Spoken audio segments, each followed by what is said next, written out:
The police are using facial recognition. And I don't know if people take this seriously or they don't care about it, but there's a metropolitan city that's getting a little backlash right now because unfortunately they were doing some stuff that they weren't supposed to be doing and they got caught. Now, the question is who's policing them? But I'll break it down. They said the New Orleans police secretly were using facial recognition on over 200 live camera feeds. That's what they were doing. And basically, what that means is for a couple of years, 2 years, the NOPD was using over 200 facial recognition cameras run by some private group called Project NOLA. They were scanning the streets, especially the French Quarter, and sending real time alerts to the police officers' phones of people that they thought had warrants or had whatever issues going on with them. Now, here's the kicker: the whole operation was going against the city rule or the ordinance back from 2022, where they said that they could only use facial recognition for serious violent crimes and had to have proper oversight.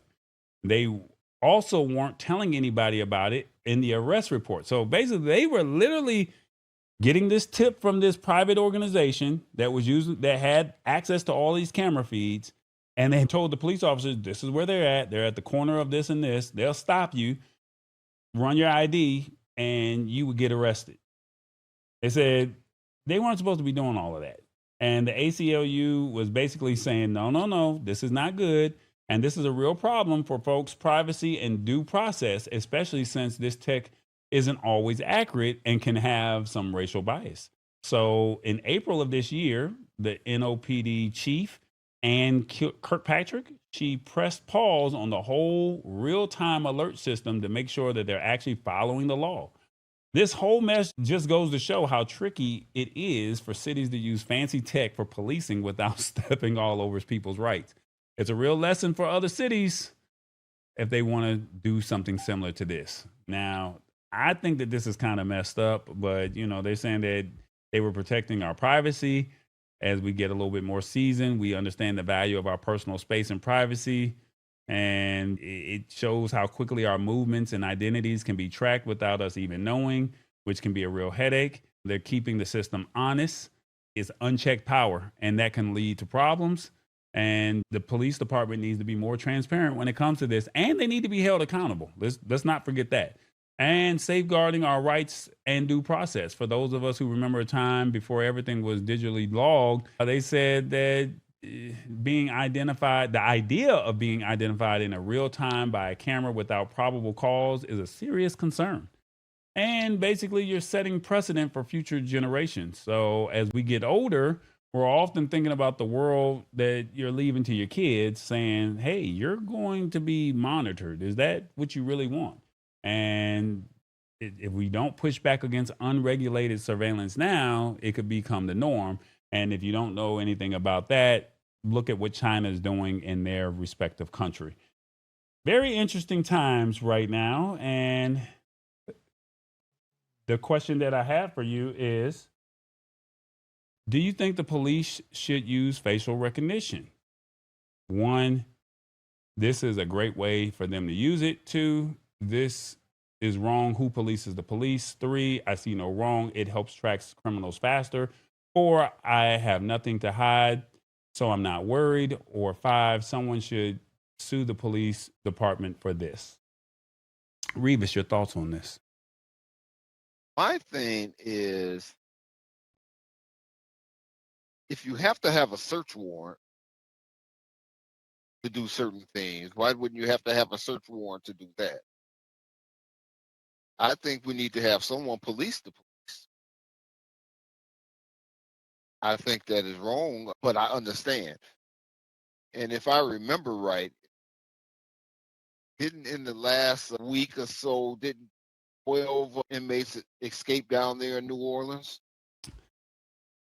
And so that could have helped to get those inmates back in jail. So I can see where it is beneficial, but someone need to regulate it. I don't think they should do that every day.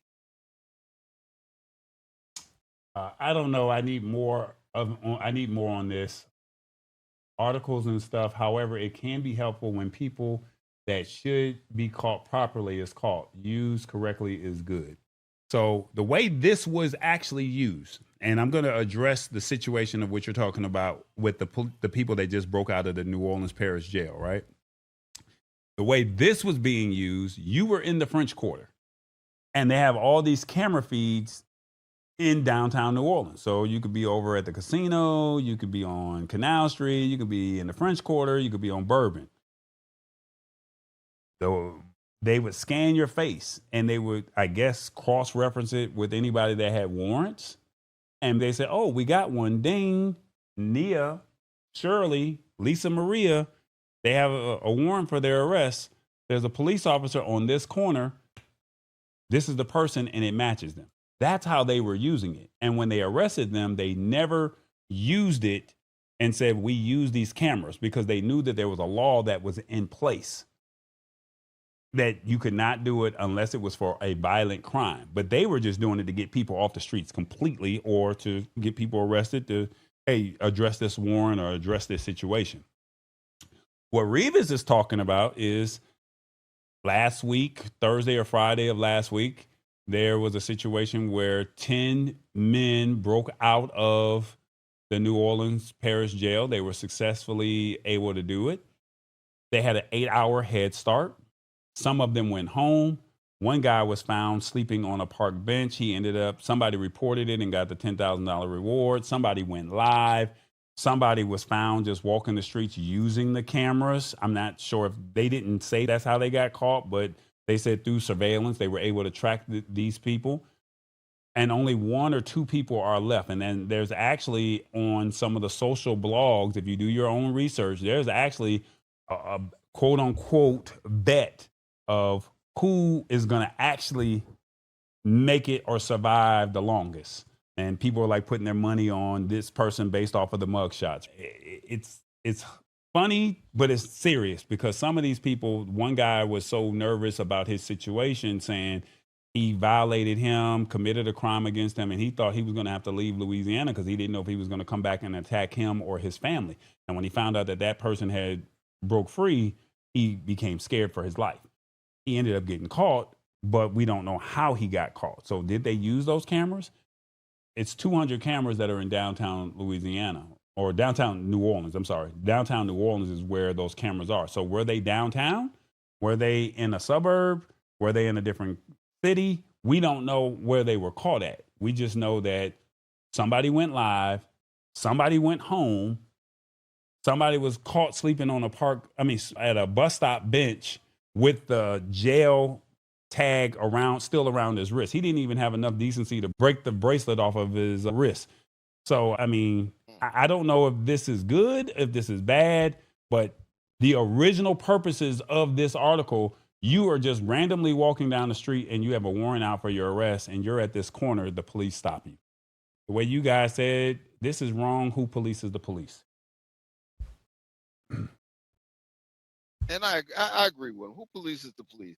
But in a situation where you had a jailbreak like that, and you were using those cameras to catch those inmates, I would actually support that. Yeah. So Shirley says they did catch one of the escapees in the French Quarter. So using it for that situation, ideal, right? Awesome fun things that people will bet on anything. Shirley says crazy.